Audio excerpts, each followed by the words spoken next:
terráqueos, bem-vindos a mais um vídeo aqui do canal. Nós completamos 7 meses morando aqui em Portugal no dia 3 de novembro.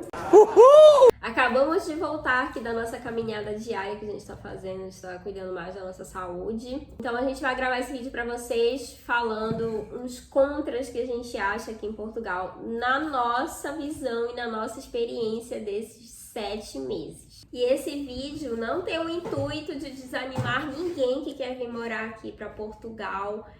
Pelo contrário, a gente vai expor aqui as nossas vivências sobre esses meses morando aqui em Portugal, que é para quem quer mudar para cá já ficar ciente da realidade que pode enfrentar, porque muitas vezes a pessoa ela vem iludida, achando que é um mar de rosas, que é mil maravilhas. E não é, você tem que estar ciente que vai enfrentar muitas coisas. E esse é mais um conteúdo, quando a gente veio pra cá, a gente viu muitos conteúdos de outros canais que ajudam muita gente a ter uma percepção do que esperar quando chegar aqui para ter menos surpresa. Menos frustração também. Então, o primeiro item da nossa lista é o arrendamento. Você já deve ter escutado que o arrendamento aqui em Portugal tá aumentando. Você já deve ter visto o vídeo, alguém falando. E é algo que vai pesar bastante no seu orçamento. É algo que compromete a maior parte do seu orçamento é o arrendamento. A gente sente isso, né, amor? Sim, por exemplo, lá em São Paulo, a gente pagava também bem alto no arrendamento. Arrendamento em nenhum lugar do mundo eu acho que é barato. Mas aqui acabou dando esse impacto muito grande, chegando quase a 50% da nossa renda. Isso é muito complicado. E também não é nem só o valor também, o desespero que a gente teve para encontrar esse. Por sorte, teve um amigo meu que me indicou uma pessoa e deu tudo certo para fazer. Mas a gente ligava e não conseguia, independente do valor, assim, putz, a gente precisa de uma morada, precisa aqui, e foi difícil. O segundo ponto negativo aqui que eu senti um pouquinho foi em relação a serviços em gerais, assim. Eu achei um pouquinho o preço elevado, mais uma vez sobre dinheiro, mas isso é o que realmente eu senti nesses 7 meses, assim, essa diferença aí que causou. Serviço, por exemplo, com um mecânico que a gente já precisou, para veterinário, montador de móveis. Montador de móveis. Tanto é que a gente fez tudo sozinho, montou tudo que tá aqui no nosso apartamento. Eu já fiz um vídeo e nesse vídeo eu mostrei a gente que montou tudo aqui, justamente porque se fosse pagar algum profissional, ia ser muito caro. Eu acho que até outros, por exemplo, estética também, cabeleireiro. Coisas mais aqui em Lisboa, capital. No interior a gente não tem vivência de interior, então a gente não sabe preços de serviços nos interiores aqui de Portugal. A gente tá falando da nossa vivência, que é aqui na capital, em Lisboa. E eu não tô criticando o valor de serviço em si, assim, porque eu acho que é tudo justo, assim, cada um deve receber pelo que se esforça e digno. Só que eu só tô colocando na balança assim, o impacto que tem financeiramente entre o que eu gastava no Brasil e o que eu gasto aqui. É mais por isso, assim, esse choque que eu tive assim, com essa diferença entre serviços. Assim. E o terceiro ponto negativo, que eu não sei se é muito ponto negativo, positivo, pra gente porque mudou a forma que a gente utiliza, comparando no Brasil, é o preço da passagem de ônibus para viagens. Lá no Brasil a gente costumava ter um preço fixo, assim, geralmente, então eu sempre sabia quanto que eu ia pagar de um trajeto, por exemplo, da cidade que eu morava até para São Paulo e vice-versa. Aqui, algumas vezes que eu precisei ir para o Porto, por exemplo, é sempre variado. Você compra com antecedência para pegar um valor menor. Quando é muito perto do dia da viagem, você tem que pagar mais caro, assim por diante. É como se fosse uma passagem de avião. Isso é um pouquinho ruim, porque sempre essa volatilidade aí é meio complicado pra gente, no nosso caso. O legal, por isso que eu não sei se é ponto negativo ou positivo, é que se você comprar com muita antecedência, você consegue bons descontos também. Outra coisa também, esse assunto de ônibus, tem uma coisa que eu queria falar que era viagem com pet no ônibus aqui em Portugal. No Brasil a gente já viajou de ônibus com o Thor e nunca cobraram passagem, sempre cobraram só a documentação do cão. E aqui não, a gente já viajou por 2 empresas. E uma que é a Flixbus, você não paga, ela não cobrou a passagem do cão, né? Foi só a documentação dele que foi apresentada. Já na outra empresa, que é a Rede Expresso, que a gente foi pro Porto, a empresa cobra a passagem, é o mesmo valor por exemplo, o mesmo valor nosso. Então, essa questão aí também pesa um pouquinho, porque você viajando com o seu pet, você vai pagar 2 passagens como se fosse mais uma pessoa.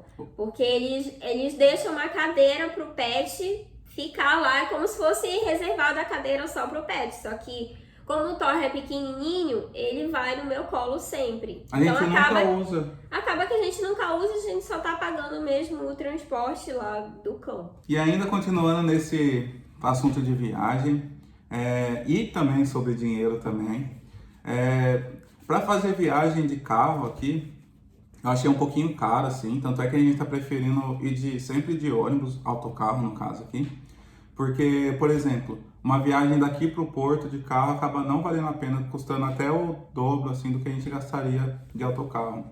Então isso acaba dificultando um pouquinho. Sempre a gente está dando prioridade para autocarro. O carro aqui a gente está utilizando mais aqui na região, porque acaba valendo mais a pena.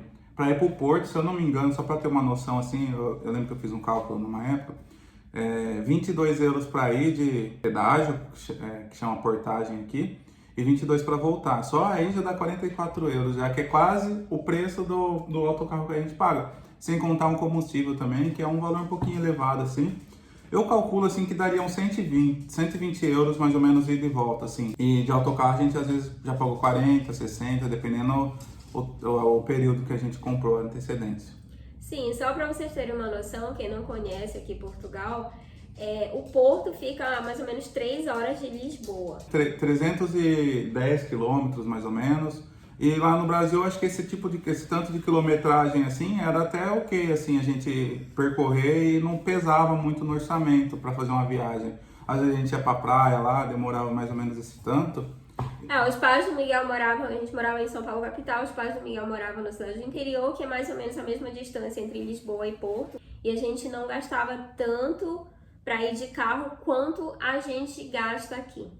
E o quarto ponto negativo que a gente achou foi na hora de a gente comprar o carro. E uma das obrigatoriedades é você ter um seguro. Isso aqui é obrigatório, mas aí o seguro daqui que é obrigatório é o seguro de terceiros, que é caso você tenha algum acidente, é para você cobrir o dano de outros carros.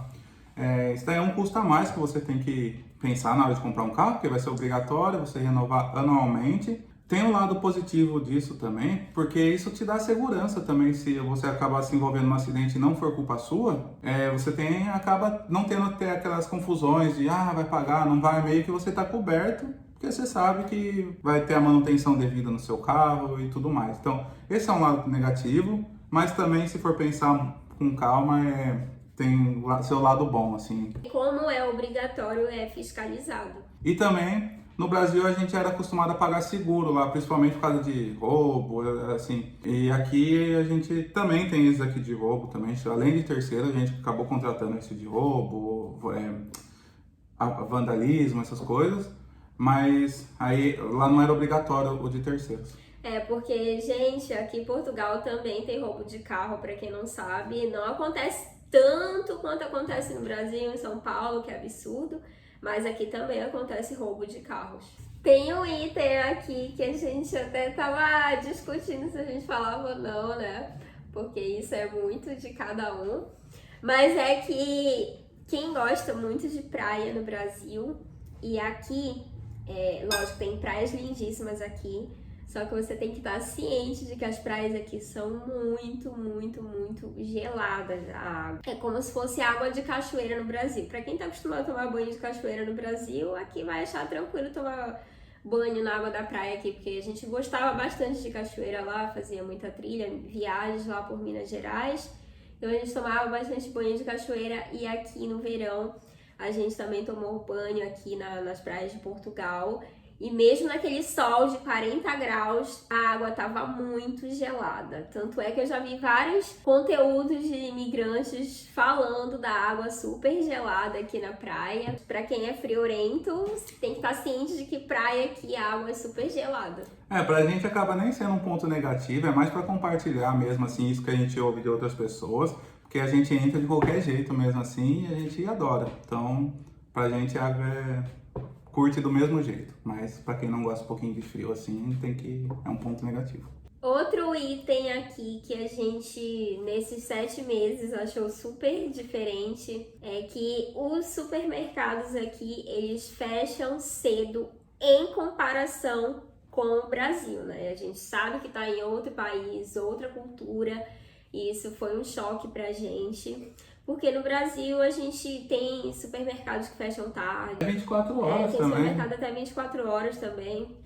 Então aqui os horários são muito rigorosos, tanto é que a gente já foi até quase expulso de um supermercado aqui. A gente foi próximo assim do coisa de fechar, não assim, 1 minuto antes de fechar. Mas, sei lá, alguns minutos antes de fechar, e o segurança mandou a gente deixar tudo e sair do mercado, porque eles iam fechar o mercado. Tipo, ficou rindo e achou, assim, meio que uma situação, na hora, constrangedora. Mas a gente entende que aqui são outros costumes, a cultura é outra, eles prezam muito aqui pela questão da pessoa ter a qualidade de vida, não só trabalho. Mas isso, você tem que se programar, você tem que ir mais cedo no mercado. Tem umas datas também que já avisaram a gente que vai ser o nosso primeiro Natal aqui em Portugal, e já avisaram que a gente tem que se programar nossas compras. Dia 24, eu acho que já até o meio-dia, eu não lembro exatamente assim, mas falaram pra gente se programar, tanto Natal quanto Ano Novo. Se programar pra fazer as compras, porque pode ser que a gente não encontre mercado aberto. Outro ponto que a gente acha, esse ponto é bem chato, assim, que é a questão da legalização, da documentação aqui para resolver. Ter que lidar com um órgão público não é fácil em nenhum lugar do mundo, e aqui é a mesma coisa.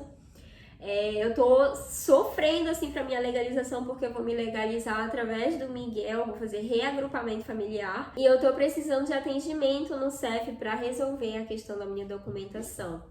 E tava um caos. O CEF, ele liberou esses dias 15 mil vagas para reagrupamento familiar, esgotaram em 2 semanas, e isso muita gente não tava conseguindo ligar. Você tem que ter muita paciência, deixar o telefone o dia inteiro ligando na registragem automática, fazer 30 mil ligações, 20 mil ligações. Saiu até no jornal aqui em Portugal essa questão que os imigrantes estão sofrendo muito para conseguir atendimento no CEF. Então, a questão aqui da legalização atualmente está muito complicada. Mais um outro item aqui: você paga a saúde pública no atendimento. Por exemplo, se você é uma pessoa que lá no Brasil vai no SUS fazer alguma coisa, algum atendimento, precisa do SUS, aqui você tem que estar ciente que você paga a saúde. A gente paga, o brasileiro, né, paga as mesmas taxas que um português paga, porque tem um acordo entre Brasil e Portugal, que a gente usa lá o PP4 da saúde, que a gente paga os mesmos valores dos portugueses. Mas você tem que estar ciente que aqui você paga atendimento em saúde pública, não é como no Brasil, que tem o SUS, e mesmo que você fique, sei lá, 3, 4, 5 horas para ser atendido, você vai ser atendido, mas você não vai pagar nada por isso. A gente nunca precisou do saúde pública aqui, então a gente não consegue falar os valores exatamente. Mas já me falaram que não é um valor tão alto, assim, absurdo, algumas taxas. Graças a Deus a gente ainda não precisou, e esperamos não precisar tão cedo. O último item aqui que eu vou falar, ele tá relacionado com tudo que a gente falou antes, porque envolve dinheiro. Praticamente tudo que a gente falou envolve dinheiro. E a gente sabe que dinheiro é uma coisa delicada para quem muda de país, né? E é a questão do salário mínimo aqui em Portugal. Não é um salário mínimo alto, você tem que estar ciente disso também. É 705 euros. Mesmo se preparando no Brasil lá para vir para cá, ainda teve um pouquinho de choque, assim, de realidade. A gente achou que não ia ter tanto impacto, mas acabou tendo. Aqui a gente começou a fazer mais contas, assim, sobre mercado, começando a calcular mais pequenas coisas para conseguir encaixar tudo no orçamento. A gente sentiu esse sair impacto. menos para comer também, tá sendo bem difícil a gente sair para comer em restaurante. Não tá pedindo delivery aqui também, que é uma coisa que a gente pedia no Brasil bastante. Até alguns serviços assim também que... Serviços a gente tá, o máximo que a gente pode, a gente tenta resolver sozinho relacionado a serviço. Mas coisas básicas mesmo, porque aqueles serviços que dependem, né, lógico, de um profissional, a gente faz um esforço e paga. Mas o que a gente pode fazer, a gente faz sozinho. Portugal é um país que aqui da Europa que tem um dos salários mínimos mais baixos. Seu orçamento fica um pouco apertado, assim. Mas, lógico, tem coisas, assim, que compensam. Minha alimentação, por exemplo, no mercado. Apesar de estar aumentando agora, por causa da guerra e tudo mais, inflação, ainda está compensando, ainda é uma coisa que a gente acha mais barato do que no Brasil. A gente teve que se adaptar a algumas coisas no mercado, como ela disse, está aumentando, mas algumas coisas a gente cortou, carne vermelha, para tudo caber no orçamento. Porque, por exemplo, carne vermelha aqui é um pouquinho mais cara, assim. A gente era acostumado a comer no Brasil e tudo mais, só que para cá agora a gente preferindo frango, carne de porco, que é metade do preço ou até menos disso daí. Então, a gente está ajustando, e uma coisa boa do mercado que a gente sente é que, por exemplo, o arroz, sempre a gente sabe mais ou menos o preço, o feijão nunca muda tanto. Mesmo com essas altas assim, a gente já sabe mais ou menos o que esperar quando chegar lá no mercado. Sim, por exemplo, quando a gente chegou aqui, o valor de um feijão que a gente compra, que é um feijão em pote, que ele já vem pronto e tal, ele é 65 cêntimos. E agora, atualmente, ainda tá 65 cêntimos também. Então, é uma coisa que não muda tanto os valores. Há 7 meses ele continua 65 cêntimos. Então, esses contras, assim, que a gente acha, foi tudo da nossa vivência, né? A gente tá fazendo essa comparação de vida. Mas a gente precisou pensar muito também nos contras, porque, assim, a gente tá tendo muita experiência positiva aqui em Portugal. A gente mudou completamente muitas coisas na nossa vida e foi para melhor. Vários pontos positivos na nossa vida, Portugal acrescentou. Hoje em dia a gente consegue se autoavaliar e ver que estamos até ser humanos melhores, assim. A gente tá amando aqui a nossa experiência em Portugal e tudo depende do que você tá buscando. Por exemplo, a gente veio pra cá porque a gente buscava mais segurança e qualidade de vida. E isso o país está proporcionando pra gente. Realmente, aqui eu não me sinto insegura. E também a gente está tendo bastante qualidade de vida. Estamos nos cuidando mais, convivendo com bastante natureza. Aqui você não precisa ir para lugares muito longe para você estar inserido na natureza. Concordo com tudo que ela falou, faz muito sentido. Eu tô gostando muito desse país, quero criar minhas raízes aqui, tenho bons planos para cá. Ainda como eu disse no início do vídeo, a gente não fez esse vídeo para desanimar ninguém de vir para cá. É só para mesmo você ter aí uma percepção de realidade. Mas como eu falei, é a nossa realidade. Para você pode ser tudo diferente. Você pode achar ter pontos aí que a gente falou que é negativo, para você é positivo. Então, muito obrigada por ter assistido esse vídeo até aqui. Se inscreve no canal, deixa o like, deixa o seu comentário. E eu espero que cada vez mais eu possa trazer aqui informações sobre Portugal para você. Tem alguns vídeos que eu já publiquei que ajudaram algumas pessoas, eu fiquei muito feliz com isso. Um beijo e até o próximo vídeo.